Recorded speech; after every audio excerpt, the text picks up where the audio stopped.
ये आकाशवाणी है। सतत विकास की कहानी कहे जिंदगी, एक सतत विकास की कहानी कहे जिंदगी, सिर्फ चले ही नहीं चलती भी रहे जिंदगी, सिर्फ चले ही नहीं प्रगति पथ पर चले जिंदगी, एक सतत विकास की कहानी कहे जिंदगी। चलती रहे जिंदगी प्रस्तुत है आकाशवाणी और विज्ञान प्रसार के संयुक्त प्रयास से तैयार सतत विकास की आपदाओं की समझ और प्रबंधन पर आधारित विज्ञान धारावाहिक चलती रहे जिंदगी की 37वीं कड़ी, संरक्षण का मीठा फल।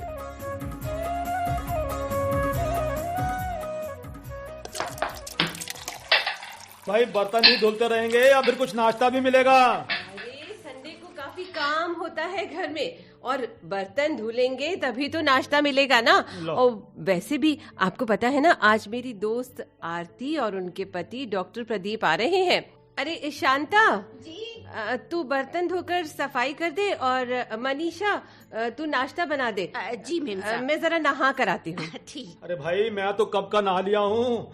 अब तुम तीनों में से कोई मुझ गरीब को नाश्ता भी दे दे। नंदू, जी पापा। तुम सुबह सुबह कहाँ जा रहे हो?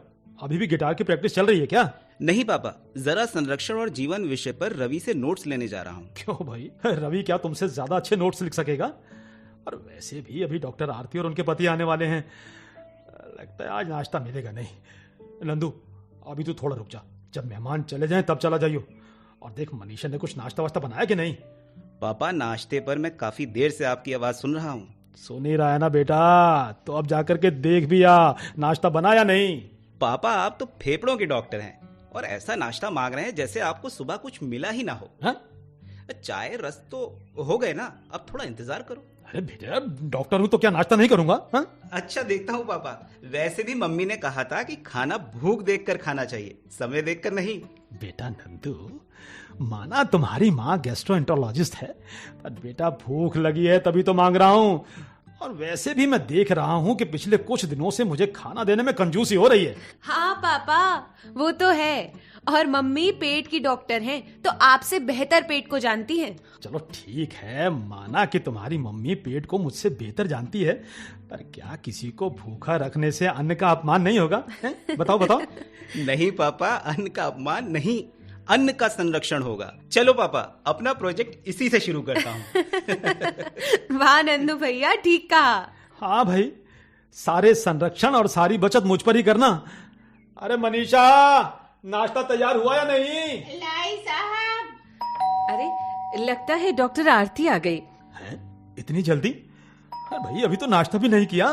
मनीषा, जी मेम साहब। रुक जा, अभी नाश्ता मत लगाना, सब एक साथ नाश्ता कर लेंगे। जी अच्छा मेम साहब। आइए आइए। नमस्कार नमस्कार डॉक्टर प्रदीप। नमस्कार। नमस्ते नमस्ते, अंकल। नमस्ते, आंटी। नमस्ते नमस्ते। नमस्ते बेटा, नमस्ते। कैसी हो आरती? बहुत बढ़िया। अरे वाह, बड़ी अच्छी खुशबू आ रही है। जी, बस खुशबू ही आ रही है, खाने को मिला नहीं कुछ अभी तक। अरे वाह डॉक्टर संदीप, क्या हाल है? क्या अभी तक नाश्ता नहीं हुआ? आइए आइए डॉक्टर प्रदीप, बस संरक्षण और बचत की हर शुरुआत हमारे घर में मुझसे ही होती है। तो बच्चों, जी आंटी, तुम्हारी पढ़ाई कैसी चल रही है? अच्छी चल रही है aunty. Good. Good good good. Nandu, तुम्हारा सब्जेक्ट क्या है? जी, जूलॉजी। अरे मनीषा, सबके लिए नाश्ता तो ले आओ। जी साहब। डॉक्टर प्रदीप, सब संरक्षण पर क्या सोचने लगे, मेरा तो खाना ही खतरे में पड़ गया। भाई वाह, संरक्षण की बात तो मैं पहली बार किसी के घर में सुन रहा हूँ। ये बहुत अच्छी बात है, पर ये शुरू कहाँ से हुई? अंकल, ये नंदू भैया के प्रोजेक्ट से शुरू हुई है। अरे वाह नंदू, तुम्हारे अंकल तो यूनिवर्सिटी में एनवायरमेंट साइंस यानी पर्यावरण विज्ञान विषय पढ़ाते हैं। मैं जानता हूँ आरती आंटी, इसीलिए तो रवि के यहाँ जाते जाते रुक गया। अच्छा। और आंटी, आप भी तो आयुर्वेद की डॉक्टर हो, आप भी तो मेरे प्रोजेक्ट में पेड़ पौधों, जड़ी बूटियों आदि के विषय में काफी कुछ बता सकती हो। नंदू, चलो जब संरक्षण की बात हो रही है तो हम जीवन के आवश्यक तत्व यानी हवा, मिट्टी और पानी के संरक्षण से शुरू करते हैं। हाँ भाई, ये तो ठीक रहेगा। वैसे मानव ने अपने जीवन के लिए आवश्यक इन तीनों यानी मिट्टी, हवा और पानी को ही खराब कर लिया है। वैसे शुरुआत मिट्टी से होनी चाहिए। No no no no no doctor Aarti, no. सबसे पहले शुरुआत नाश्ते से होनी चाहिए। ओहो, ये क्या आपने नाश्ते की रट लगा रखी है? आ रहा है, अभी आ रहा है। तब तक हम डॉक्टर प्रदीप से पर्यावरण संरक्षण की कुछ बातें सुनते हैं, क्यों? हाँ, ये तो ठीक है। गया नाश्ता। तो चलो, सबसे मूल वस्तु इस मिट्टी से शुरू करते हैं। जी नंदू जी। मिट्टी सबसे अहम प्राकृतिक संसाधनों में से एक है और बिना इस बात को ध्यान में रखे कि इसे संरक्षित करने की आवश्यकता है, हम इसकी उपेक्षा करते हैं। जी। पानी और सूरज की रोशनी के अलावा खाद्य श्रृंखला को बनाए रखने में भी मिट्टी की अहम भागीदारी है। जी अंकल, मिट्टी पौधों को पोषक तत्व उपलब्ध कराती है जो उनकी बढ़वार के लिए आवश्यक हैं। बिल्कुल ठीक कहा तुमने नंदू। देखो, उपजाऊ मिट्टी के बिना किसी भी वनस्पति का जीवित रहना बहुत मुश्किल है। इसलिए ये आवश्यक है कि मिट्टी का संरक्षण किया जाए और क्षय होने तथा रासायनिक संघटकों में बदलाव के कारण उसकी उपजाऊ क्षमता में कमी होने से बचाया जाए। जी बिल्कुल। एक मान्यता है कि हवा, पानी आदि के कारण होने वाले भूक्षरण और मिट्टी की हानि को यांत्रिक उपायों से ठीक नहीं किया जा सकता, बल्कि जैव प्रक्रियाओं के द्वारा जीवित और स्थायी मृदा स्ट्रक्चर यानी संरचना प्राप्त की जानी चाहिए। आपकी बात ठीक है डॉक्टर प्रदीप, पर यह बरसों से होता रहा है और किसान भी इसे जानते हैं। लेकिन आज मिट्टी की हालत इतनी पतली क्यों है, मेरी तरह?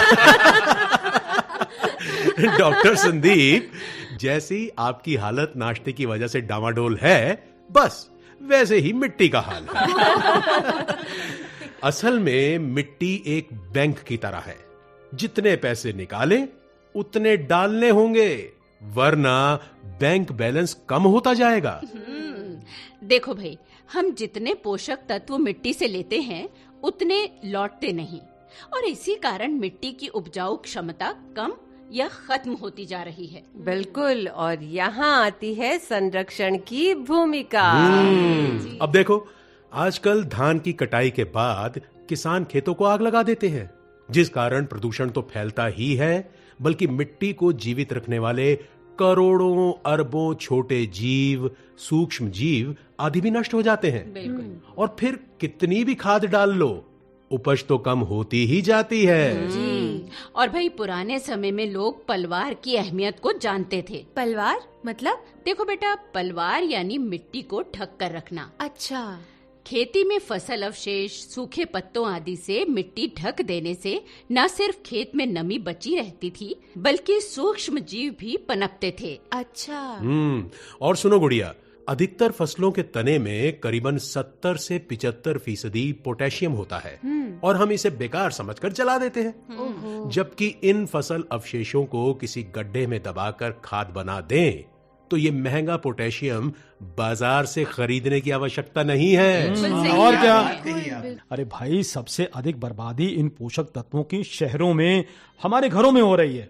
वो कैसे पापा? अरे गुड़िया बेटी, ये जो हम खाना बर्बाद करते हैं ना, फल सब्जी आदि काटते हैं, यानी रसोई से निकली हर वो चीज जो जैव है और प्रकृति जिसे आराम से सड़ा या गला सकती है, उसे अगर हम ही अजैव कचरे से अलग करके रखने लगे तो कचरे के पहाड़ भी नहीं होंगे और ना ही खेतों के लिए महंगी रासायनिक खाद खरीदने की जरूरत होगी। बिल्कुल अच्छा। बिल्कुल। ओ, तो तभी ये नीला कूड़ेदान और हरा कूड़ेदान। नीले में अजैव कचरा जैसे प्लास्टिक की बोतल, एल्युमिनियम फॉइल, टिन आदि, जबकि हरे कूड़ेदान में जैव कचरा जैसे सब्जी, फल आदि के अवशेष, बची हुई दाल, रोटी आदि, ये सब जैव कचरा है। और पापा, ये सब फिर से खाद बन सकता है ना? अरे वाह गुड़िया, बिल्कुल सही। और इससे बनी कंपोस्ट खाद में कहते हैं करीब करीब 15-16 पोषक तत्व होते हैं। अच्छा। जबकि रासायनिक खाद तो NPK यानी सिर्फ 3 ही तत्व उपलब्ध कराती है। वाह पापा, आपको भी मिट्टी के बारे में बहुत कुछ पता है। मुझे लगा आप सिर्फ फेफड़ों तक ही सीमित हैं। अरे बेटा, तुम लोगों की सेहत का ख्याल रखना है तो सब जानना ही पड़ता है। रमा, थोड़ा मनीषा से कहो मेरा भी ख्याल रख ले भाई, और पूरी मानवता का भी। तुम्हारा तो समझ गई, पर पूरी मानवता का वो कैसे? देखो भाई, खाना बन गया है और जो आज सब्जी काटी है उसका कूड़ा अलग से रख ले और सिर्फ हरे कूड़ेदान में डाले। हुआ ना पूरी मानवता का भला। तो प्रदीप अंकल, संरक्षण में हमें न सिर्फ प्राकृतिक संसाधनों का दोहन कम करना है, बल्कि रिसाइकल यानी पुनः चक्रण और रीयूज यानी दोबारा उपयोग भी करना है। बिल्कुल बिल्कुल ठीक कहा गुड़िया तुमने। अब देखो, मिट्टी में एक महंगी खाद फास्फोरस डलती है। और पता है, करीबन 80 से 82% फास्फोरस मिट्टी अघुलनशील अवस्था में पड़ी रहती है। अच्छा। और हर साल किसान फास्फोरस खरीद कर डालता रहता है और इसी से किसान की लागत बढ़ती जाती है। और इस फास्फोरस को वापस पौधों को देने का बेहद आसान तरीका है तरल जीवाणु खाद। तरल जीवाणु खाद वो क्या है? मैं बताता हूँ। देखो गुड़िया, असल में जीवाणु खाद में वो जीवाणु होते हैं जो मिट्टी, हवा के साथ क्रिया करके ये पोषक तत्व पौधों के लिए उपलब्ध कराते हैं। अच्छा। ये जीवाणु तरल या पाउडर रूप में बाजार में उपलब्ध हैं। अच्छा, हाँ बेटा, और ऐसे ही कुछ जीवाणु हैं जो फास्फोरस को घुलनशील बनाते हैं और पौधों को पहुंचाते हैं। और इन जीवाणुओं को मिट्टी में पनपने के लिए जीवांश जैसे गोबर की खाद, कंपोस्ट खाद आदि की आवश्यकता होती है। बस बेटा, इतना सा ख्याल रखें तो मिट्टी हमें अन्न देती रहेगी, और वो भी जहर रहित। हो, तो जो लोग अपने खेतों में आग लगा देते हैं, वो सच में अपने खेत की मिट्टी के साथ पूरी मानवता का नुकसान कर रहे हैं। हाँ गुड़िया बेटी, इसीलिए तो ये समझना होगा कि मानव का भविष्य यंत्रों पर नहीं बल्कि प्रकृति पर निर्भर है। और प्रकृति कैसे बचे, इसके लिए हर स्तर पर प्रयास करने होंगे। बिल्कुल। अरे वाह, आपने ये बात अच्छी कही कि मानव का भविष्य यंत्रों पर नहीं प्रकृति पर निर्भर है। जी रमा जी, पर मेरा भविष्य तो नाश्ते पर निर्भर है जो अभी तक नहीं मिला। वैसे संदीप जी ने बहुत सही बात कही है भाई, मैं बिल्कुल इत्तेफाक रखता हूँ। देखो, जब हमारा भविष्य प्रकृति पर निर्भर है तो ये समझना आवश्यक है कि पृथ्वी की उपजाऊ भूमि तेजी से रेगिस्तान में क्यों परिवर्तित होती जा रही है। प्राणी और वनस्पति जगत पर हवा और पानी के संदूषण का क्या प्रभाव पड़ रहा है, इसे भी समझना होगा। और साथ ही साथ ग्रोथ यानी वृद्धि और क्षय के नियमों को भी समझना होगा। जी। देखो, एक और बड़ी समस्या है पानी के संदूषण की और जलाभाव की। अच्छा, जलाभाव की? देखो, साधारण शब्दों में जलाभाव तब होता है जब मीठे पानी की मांग उपलब्ध आपूर्ति से अधिक होती है। जी। सभी आर्थिक क्षेत्रों में से कृषि एक ऐसा क्षेत्र है जहां जलाभाव सबसे प्रासंगिक होता है। कृषि क्षेत्र अकेले ही 70% मीठे पानी को खींचता है, जबकि उसकी खपत दर 90% होती है। जबकि वैश्विक स्तर पर घरेलू पानी का खिंचाव 10% है और बेहद कम खपत दर है।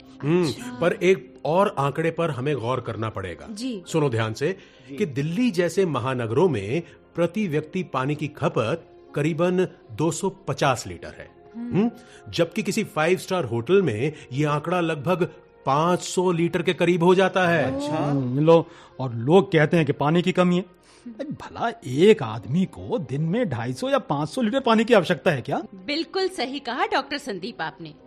और दुख की बात यह है कि अधिकतर पानी बेकार जाता है, या तो फ्लश में या फिर गाड़ी धोने में। फ्लश के पानी को संरक्षित करने का एक आसान सा तरीका मैं बताती हूँ। अरे वाह वाह, बिल्कुल बताइए। बस 1 लीटर की बोतल लेकर उसमें पानी भरकर फ्लश की टंकी में रख दो। हर बार फ्लश करने से अब 1 लीटर पानी की बचत हो जाएगी, है ना? अच्छा, इसीलिए आपने फ्लश में ऐसे ही 1 लीटर की बोतल रखी हुई है। Very smart mummy. भाई, भारत में तो हमेशा से ही जल संरक्षण के प्रति लोग जागरूक थे। करीब 5000 वर्ष पहले फली फूली सिंधु घाटी की सभ्यता में उस समय विश्व की बेहद परिष्कृत शहरी जलापूर्ति और नालियों से निकासी प्रणालियां थी। अच्छा।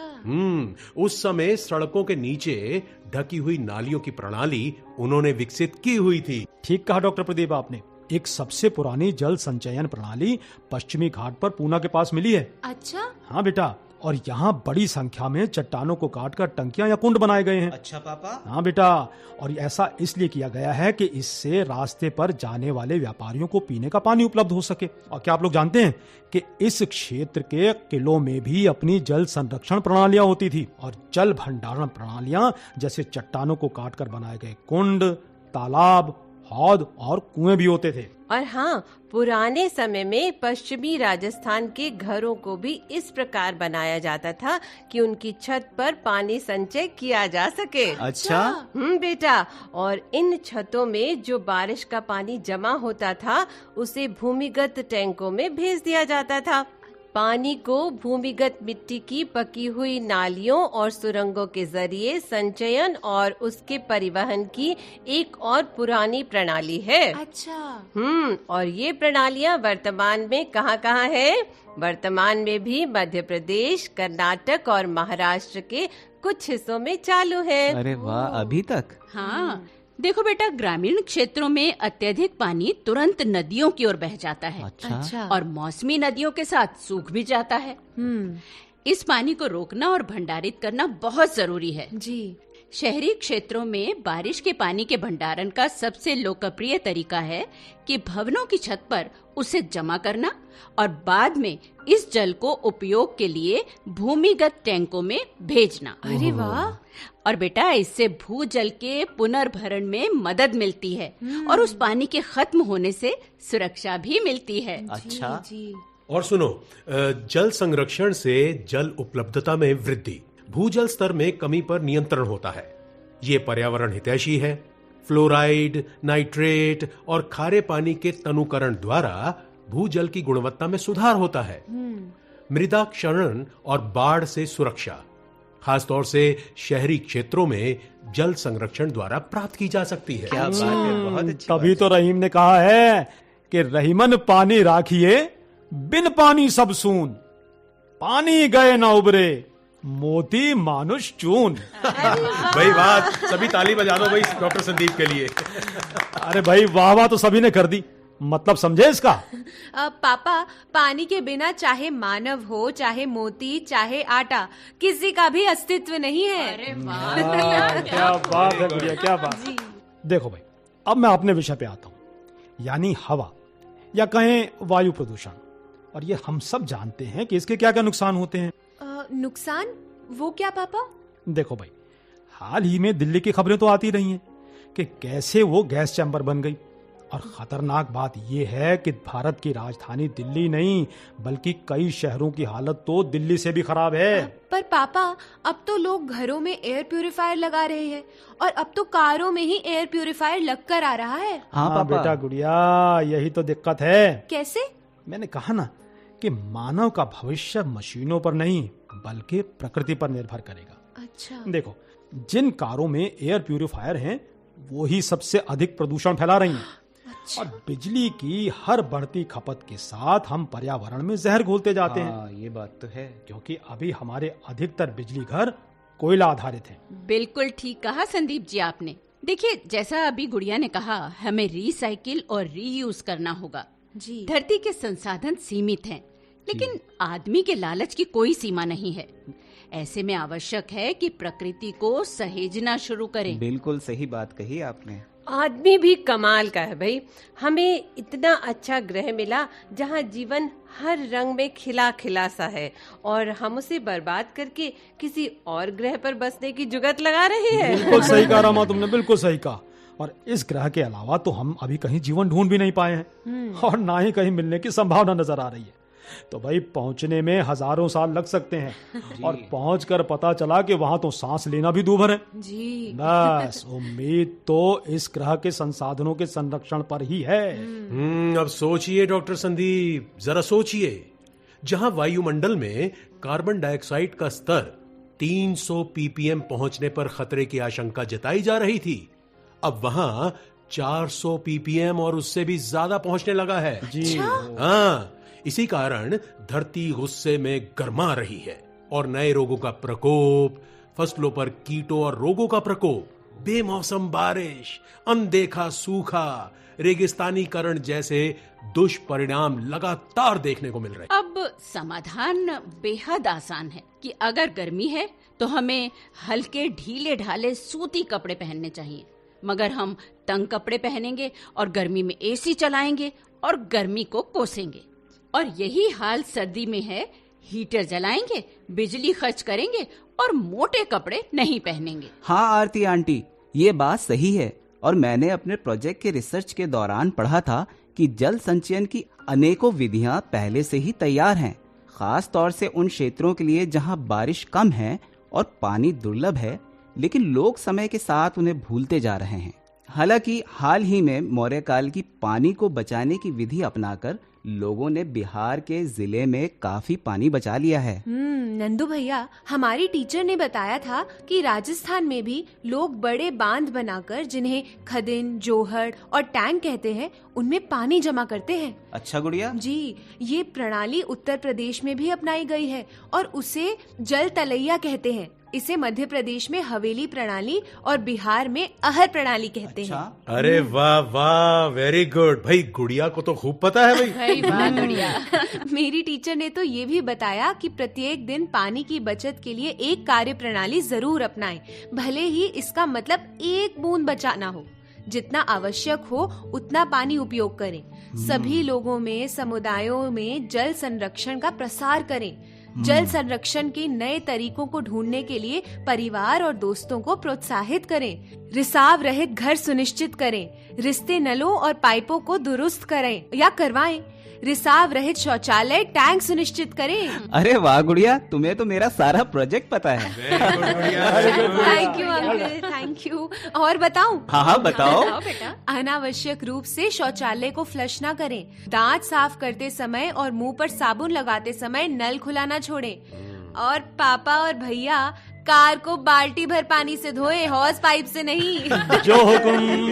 सुन लिया भाई, ध्यान रखना आगे से। बिल्कुल ध्यान रखेंगे। सब्जियों, दालों या फलों की सफाई में उपयोग किए गए पानी को ना फेंकें। ये पानी को पोछा लगाने के लिए या पौधों को पानी देने के लिए दोबारा उपयोग किया जा सकता है। Very good. पानी को बाल्टी या ड्रम में जमा करें और हमेशा ढक कर रखें और बाद में इससे पौधों को पानी दें या फर्श की सफाई करें या कार की सफाई करें।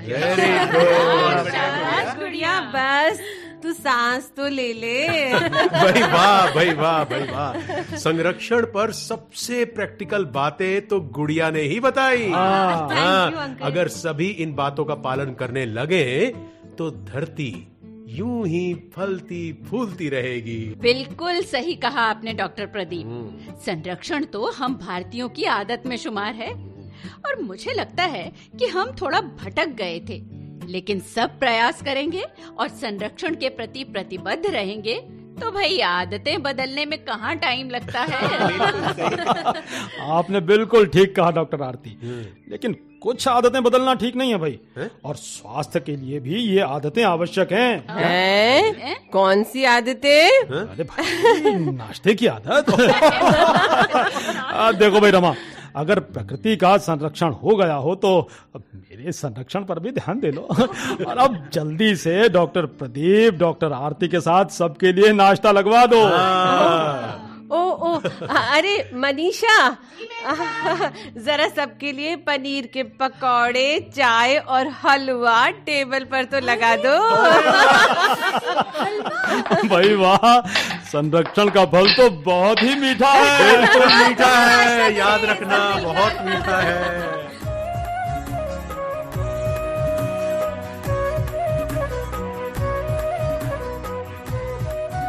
चलती रहे जिंदगी। अभी आप आकाशवाणी और विज्ञान प्रसार के संयुक्त प्रयास से तैयार प्राकृतिक आपदाओं की समझ और प्रबंधन पर आधारित विज्ञान धारावाहिक चलती रहे जिंदगी की 37वीं कड़ी सुन रहे थे। संरक्षण का मीठा फल। समन्वय दिलीप झा, डॉक्टर चंदन मोहन और डॉक्टर BK त्यागी। आलेख अनुराग शर्मा। निर्देशन काजल सूरी।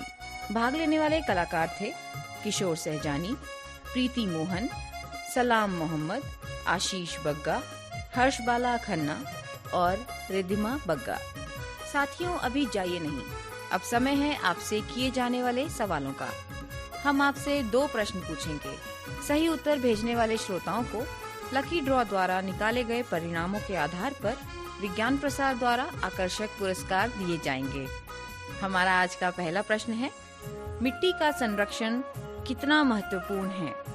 और दूसरा प्रश्न है, वैश्विक स्तर पर घरेलू पानी का खिंचाव कितना है? हमारा पता नोट करें। विज्ञान धारावाहिक चलती रहे जिंदगी द्वारा केंद्र निदेशक, कमरा नंबर 615, नव प्रसारण भवन, आकाशवाणी, संसद मार्ग, नई दिल्ली 110001। आप अपने उत्तर ईमेल द्वारा भी भेज सकते हैं। हमारी ईमेल आईडी है radio@vigyanprasar.gov.in। श्रोताओं, हमें इंतजार रहेगा आपके पत्रों का। जवाबों के साथ अपना पूरा नाम, पता, आयु, व्यवसाय, यदि विज्ञान क्लब से जुड़े हैं तो कुल सदस्यों की संख्या लिखना ना भूलें। हाँ, अगर आपके मन में कोई प्रश्न या जिज्ञासा हो तो वो भी लिख भेजिएगा। धारावाहिक चलती रहे जिंदगी की अगली कड़ी इसी दिन और इसी समय लेकर अगले सप्ताह हम फिर उपस्थित होंगे। नमस्कार, शुभकामनाएं। प्रकृति के संसाधनों का